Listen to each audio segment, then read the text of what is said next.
Well, today I have kind of a different product to go over.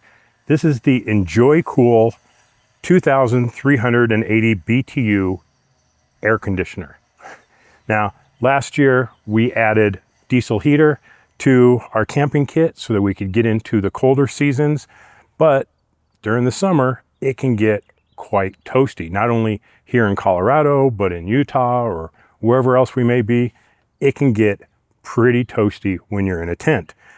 And it was just not one of those things that we really wanted to invest in. You'll always find some other way. I mean, even if I have to stay in a hotel rather than be out in a blazing hot tent. But EnjoyCool said, hey, we'd like you to try out our little air conditioner, see what you think. And so they sent it to me. So thank you, EnjoyCool, for sending this over. It's a nice, compact little unit, really about the size of a diesel heater. And instead of heating, it cools, or does it? That's what we're going to get into. So on the front, you've got just a simple control panel here, plus and minus for temperature, a rocket or strong mode, a cool mode, a fan mode, a sleep mode, and a power button. On the front, there's a little vent outlet for the cool air. And on the back is an intake and output for the air conditioner itself. Now, when you use this in like a tent situation, it says you want the entire unit inside the tent and you want these two to go outside. There's also a water outlet for the condensation to put that outside, but you want the main unit inside. It pulls air in from here, spits it out here. Let's take a look at what else we get with it. I happen to find a nice little bag to store everything in. And if I can figure out how to open my own bag here. So it comes with a power supply. Now this is an AC unit, not a DC unit. So you cannot power it directly off of a power station, off DC port, but almost every power station these days has AC. So that's what we're going to use for that. And then inside, we've got three hoses, 1, 2, and 3. And then inside of one of these, we have the water drain. So pretty simple. Just put these, get them in there, screw them in. If you can get them to go in, well, there we go. It takes a little playing, but once you get it, you're good to go. So our first test of this was out at an event we were at. We were outside, we were under a canopy, but it was still like 95 degrees. So we put this under a table, just blowing up at us, just to see if it would cool us off a little bit. And I'll say it was noticeably cooler when you were within the vicinity of the air conditioner. Lucas, he absolutely loved it. He sat right in front of it and just really enjoyed the cool air that day. The rest of us would say that it felt noticeably cooler. If you walked away from it, you felt hotter. I didn't have a thermometer with me, so I couldn't really tell you exactly what the difference was. More recently, I had to go out to Jay, Oklahoma for Overland of America, and I noticed that the temperatures were going to be in the low 90s during the day, but it was supposed to cool off till about 60 at night, except for one night that it said it was going to stay relatively warm in the mid to upper 70s. So I decided to take it with me just to see how it would perform. So sure enough, one night it was 85 degrees at 10 o'clock at night, which meant it was 85-ish degrees inside the tent, which was making it pretty difficult to get to sleep. So I pulled it out of the Jeep, I set it up real quick, and gave it a shot. Now, what do we find? Well, while it was 85 degrees outside, this did cool off the tent down to 72 degrees, making it way more comfortable to get to sleep. Now, granted, here's my tent. It is just a cheap, completely non-insulated, warm weather tent. So it's not designed for any type of insulation whatsoever, and it still cooled it down by about 13, 14 degrees inside the tent, which was absolutely wonderful. So we worked up to 206, 205-ish watts, there's 215 on the rocket mode, and we get down to about 180 watts. So it doesn't use a lot more when using the rocket mode, but again, if you're limited on power, it's definitely going to affect it. I mean, we saw the difference between 4 hours and 4 hours and 18, 4 hours and 20 minutes. Now I'll show you a shot from outside the tent. You can see the hoses coming outside to vent it, and that worked relatively well. One thing you definitely need to take into consideration is how are you going to drain the water out? If I had this sitting on the ground, this would go up and over the entrance to the tent. So that wasn't going to work. So what I did was I put the unit on top of my power station so that this would drain out. And that worked pretty well.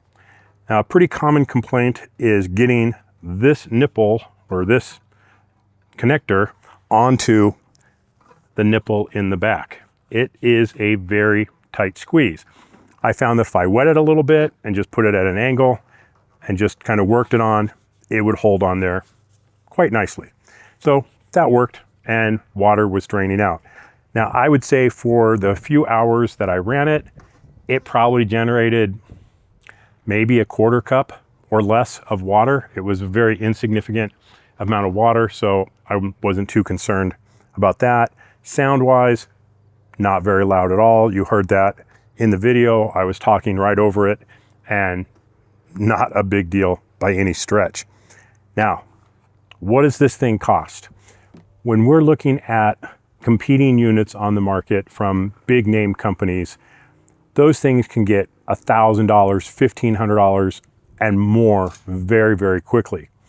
Now, granted, this is a smaller unit. It's only 2,380 BTUs, so it's not going to put out the power of a $2,000 unit.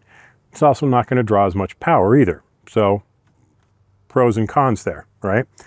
This thing on Amazon right now is $399. So quite a bit different when it comes to the price point on something like this. Way more affordable. Now, again, are you going to be able to take this out on a 100-degree day, plug it in, and work comfortably inside your tent with this running? And the answer is no. If the sun is beating down on your tent, it's going to overwhelm this thing very, very easily. So it's not going to do something like that. However, once the sun goes down and now there's no heat being generated onto your tent, well, this is going to work quite well. And if you have an insulated tent, like a shift pod, for example, really nice kind of a quilted material on there, it's going to do a much better job than a completely non-insulated, just a plastic tent is going to be. So the better quality of your tent, the more efficient it's going to be.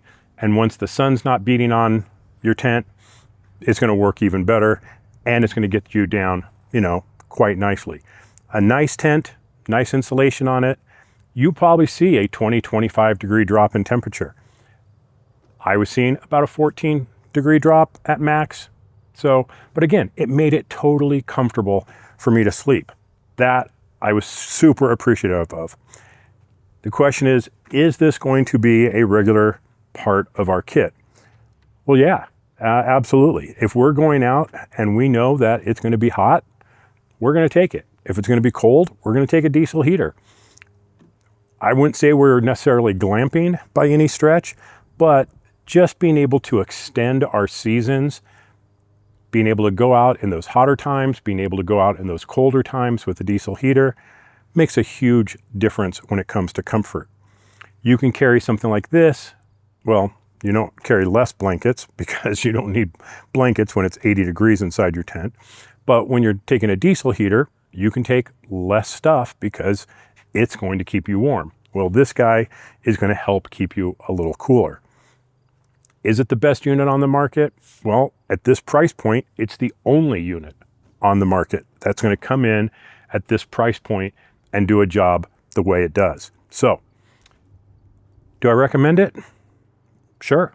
You know, for those situations where you understand where this fits in, its pros and cons, its strengths, its weaknesses, and all that, if this is going to work for you, then why not? It's $400. It's not like it's thousands of dollars.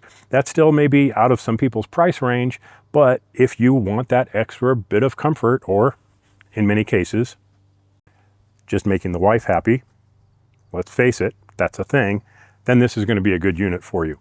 Now, understand that the power draw on this, when you're pulling 200 watts and you have maybe a 550 watt power station, you're not running it for 6-7 hours. You're only going to be able to run it for a couple hours. On a 1,000 watt power station like I was using, well, sure, I could probably run it for 4.5 hours without any problem. Is that going to run it all night long? Absolutely not. You know, you'd need a 2,000 plus watt hour unit or shore power or something else. But normally you don't need that. You need to get that temperature down, get it comfortable in there so you can get to sleep, and then it's going to naturally be cooler in the, you know, the late evening, overnight, and into the morning. So I think for those situations, this is an exceptional unit. It works, it does the job.